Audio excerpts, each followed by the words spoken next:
So my dad basically told me to get a job refereeing, right? He told me to start reffing some games because of how much I love soccer, and because I've been struggling with injuries and stuff like that. He knows how much I want to be involved in soccer, and he told me, yo, go get a refereeing job, try it out.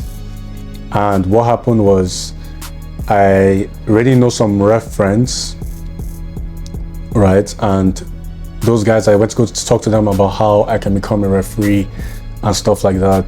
And what they told me was, you just have to take a course at this time during March, whatever, and then boom, you're a ref. They've been reffing since they were 14, and basically they know that as a ref, you can basically use your connections to be able to enter teams, right, on different levels, right? So they told me an instance of a girl, right, who was a referee, since she was 14 as well, and how now she's I think 19, 20, and she plays semi-pro. And basically she used her refereeing connections, because when you're a referee, basically you have connections to coaches of different teams. And she was in contact with one of the semi-pro female coaches, and because she built a good relationship with the coach, right? She was given a chance to try out for their team, and she got in, and now she's playing semi-pro, right? And the truth is, a lot of you guys want to go pro, right? And you're used to the conventional method. You've heard, train hard, get scouted, and then you could possibly go pro. Train hard, enter an academy, and then go pro, right? But the truth is, not everyone is going to have the ability to do that, right? Everyone is born from different backgrounds and cultures, right? So your parents could play a role, you may find out your passion for soccer a little bit too late, things like that, right? So this is more of an unconventional method that can make a big difference. All right, so that's why this video, right, is to break down the steps of how to use this unexpected way, right, but effective, to build connections in the footballing world and leverage that to go pro, if that's what you want to do, or do anything with football, right? So I've stressed many times the importance of networking, right? So I'm diving deep inside this particular aspect, right? So step one, when you network, all right, people put you in important places, right? Yes, you may have money, you may have whatever, all these things can play a role, but when you have a strong network, sometimes you don't even need money. People will just do things for you, right? For example, take Alex Iwobi, for instance, right? He's the nephew of JJ Okocha, right? The famous Nigerian footballer, right? All he had to do, JJ Okocha was just oh, this is my nephew, JJ Okocha played for big teams in the Premier League, right? I think it was Arsenal or something, right? All you have to do was just leverage connection and tell, yo, Iwobi, this is my nephew, please, I beg, I'll help him enter this academy, so that he can develop and be a professional footballer. Now he used to play for Arsenal, now Iwobi's playing for Fulham, he's a professional footballer, probably simply because of his connection to JJ Okocha, right? And let's be honest, that could be you easily. Iwobi is not the best footballer in the world, right? That could easily be you if you were put in that position and you're playing for a top Premier League team. But the fact is, that's not you, right? So you need to find a way to boost your network where you can leverage that to the best of your ability, right? Step two, right? What refereeing does for you, right? So I gave you the story about how the woman or girl used her refereeing connection, right? When you're refereeing, right, think about it. On the field, right, they're the players, all right, which everybody focuses on. They're also the coaches, right, which also we acknowledge. They're also the referees, which people also seem to glance over as well. People know they're there, but they glance over how important they are in the field, right? And they're also minor positions like ball boys, mascots, stuff like that, if you understand that there are different roles on the field, you can understand that each role has their importance, and if you can get into any of those roles, right, they can play a role with networking, right? So obviously you're trying to become a professional football player, right? So you already have that player role down, right? You're going to talk to your teammates, you're going to talk to people who play football, whatever. That's easy to do because you guys are all players, right? But what about coaches, right? I've mentioned in my previous video, you know, how you should talk to your coaches, you know, and be friends with them so that, you know, they can play you more. They have you as their favorites, you know, they have you as like, okay, yeah, I like this guy, I'm going to play him. Do you know what I'm saying? You know, but they're also the referees. Have you ever thought about, it doesn't, you don't have to, no one's saying you should be refereeing at a Premier League level, you should try and get to a Premier League referee or nothing like that. No, right? Join the be a referee for your local team, right? Be a referee for a small team, right? Referee those games and try and like just elevate the ranks as much as possible, and you get paid to do it. Right now, the goal is not for you to become a ref because you want to be a professional footballer, but the goal is for you to build your connections inside. It may be a little bit tasking because, like, obviously, you know, like, you want to focus on training hard, you want to focus on playing your best football possible. So why are you refereeing? But at least, one, you have a job, you know. Two, right, because you're getting paid to ref, right? Two, right, you're building those connections there, which is very important. Referees talk to coaches, they talk to like people outside the stadium, you know, like referees are so involved in the game, guys. It's so important. And they have other referees. You can also talk to other referees at a higher level who may also know people who could help you. Do you know what I'm saying? It's all about perspective, right? And this is something I didn't realize until now, right? Is when like my friend broke it down for me. I was like, oh shit, why didn't I get started in this earlier? You know, and even if you told me when I was earlier, let's say, because I realized my dream when I was like 13, 14, right?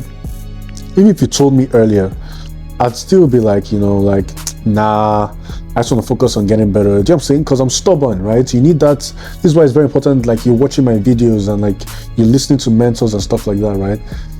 You need someone who can push you and say, yes, keep training, but you have to do the most. You have to maximize your abilities. You have to take every opportunity that comes your way. Find those opportunities, right? No one's saying you have to ref every day or every weekend, you know. Just get in there, ref for once a month, twice a month, something that's comfortable with your schedule, right? But you're getting that networking balance there, right? So important, okay? Because talent alone, like, you can be the most talented player, but that does not mean you're going to go pro, right? I know lots of talented players better than me even, right? But even they've given up on their footballing dream because they just feel like, you know, like it's just impossible. I don't blame them because they don't have the strong network where people can easily put them in, like, okay, yes, all you need to do is just try out for this team or go here, and then you should be able to like get into somewhere where you're like happy playing, like happily progress with your football, right? They don't have that, right? Step 2, right? Step 3, my bad, you know, getting started refereeing, guys. Do your research, right? Like, I'm in Canada, so I can't tell you. You may be in the US, you may be in England, France, wherever, right? So I can't tell you exactly the step-to-step guide to becoming a referee in your local community, but do your research. Search on Google, guys. Search on YouTube how to become a referee. That's just where it all starts. You know, you don't have to be a referee. You can be a ball boy. You can be, just look at the field. Look on the field when you watch a professional match. Who are the guys in the game that's like, where do people work? You know, because you don't have to even work in your local community. You could just sign up to be you know, the workers that you don't really see behind the scenes on the field, but maybe, who knows, you can work there and then build your connections through there in the professional game, right? And you've seen people like, I think Phil Foden, when he was younger, was a ball boy. You know, their parents are so smart, they literally put them in these positions, like their kids in this position, so that he was a ball boy for Man City. So like, you know, it's easy for them to be like, oh, you know, your kid is already involved in Man City, you know, let's just put them in the academy. Or like, oh, you know, it's really important to Man City, so, you know, we'll just keep him in the academy. You never know the disadvantage you may have, but because you're playing such an important role and getting involved with the team and its projects and the community, they're like, you know, yeah, let's just keep him around, you know, until he's older. We'll see then. Do you know what I'm saying? Guys, get involved with the roles, you know, outside of being a player, even as a coach, right? Coaching is a little bit harder because it takes more commitment. You have to show up to practices and stuff like that. But if you're looking for something with less commitment, obviously, you know, that's when you can look for things like refereeing, ball boy, things like that. Do you know what I'm saying? Obviously, if you're a coach or assistant coach or whatever, that could take your games even tenfold, you know, like, because you actually get involved with an actual coach who understands the game and knows other coaches, right? So it depends on where you are in life and what you can do, right? And again, if you want to build step 4, right? If you want to build connections as a referee, right? Like, again, you know, it's not about, oh, I'm a ref now, where's my network? No, right? Just because you become a ref or become a ball boy or whatever, that doesn't mean your social network is just all of a sudden going to be there, right? You have to actually still put in even more effort and attend sport gatherings, you know, like where they're having like minor events where staff are meeting up, or where, you know, just little things. Maybe it's a celebratory dinner for a staff, you know, who's working, you know, but it's also a referee as well, or it's also a coach or whatever. Do you know what I'm saying? You know, attend those gatherings, little soccer gatherings where it's someone you know, or you kind of know, and they're just doing like a social gathering, or, you know, they're going there or whatever. Attend those things, be professional, you know, learn to talk to people, learn to be social, learn to interact, and just be friendly. You know, don't just talk to them like, oh, you meet a game like, oh, hey, do you know any person who can help me go pro? No, don't do that, right? Because that's when, you know, like, it backfires, right? People know your intentions. Even though that's what you tend to do, right? That's fine. Don't just don't try and like use people, because that's when people feel used, and that's a bad thing. You know, you want to kind of just build a connection with them, be friendly with them, and the connections will make themselves. See what I'm saying? You see the opportunities arise, just putting effort, meeting those people in those soccer gatherings or football gatherings, right, guys? And the last step, leverage your connections, right? So, you know, once you make that effort going to the soccer gatherings and you're friendly with people and whatnot, then it's now time to be more proactive, right? So let's say you've been refereeing for like 6 months to a year, you know, you've already built a good social network with some people and whatnot, you know, then you can now say, okay, where am I right now? Am I playing at a D1 level, you know, which is one of the highest levels, right? Am I playing at a D1 level? Okay, how can I take my level from D1 to semi-pro, or how can I take it from D3 to D1? Do you know what I'm saying? Or from semi-pro to professional? Do you know what I'm saying? Like, who do I need to meet? You know, okay, there are no professional coaches around me. Do any of my coaches, do when I'm refereeing, do any of the coaches I know any professional coaches, or like what? Or maybe a semi-pro coach who a semi-pro club that pays players. You know what I'm saying? Something like that, where it's like, it's slightly better than where you are right now. Okay, how do I now get there? Maybe I need to ref more games in that league, you know, or maybe I need to be a ball boy in that league, and you just kind of build again. But you know, like, you're trying to leverage your connections to go to that area, right? Do I know who can put me in a place where I can start working in that area? Do you know what I'm saying? Just, I'm not gonna lie, guys, you have to kind of be calculated when you're doing this kind of things, right? Don't just go with the flow, go in the motion, hoping that one day these things will arrive on your lap. No, you kind of need to be proactive and kind of like be persistent and patient, right? And just be like, okay, you know, this is what I kind of need to do. All right, this looks like the next step. You know, just be calm. Okay, it's not happening yet. That's fine. Let's just wait for an opportunity to come. Opportunities are going to come.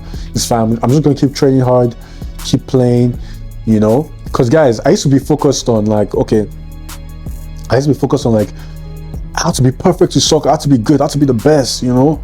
And then that's when I play as a player, you know, people know I'm the best. No, guys, train hard. Yes, absolutely. Make sure, you know, you're trying to perfect things, but don't even stress about that. That should be something that's like in your mind where you're like worried, you know, like, oh my God, like I messed up here, blah, blah, blah. No, guys, just have fun.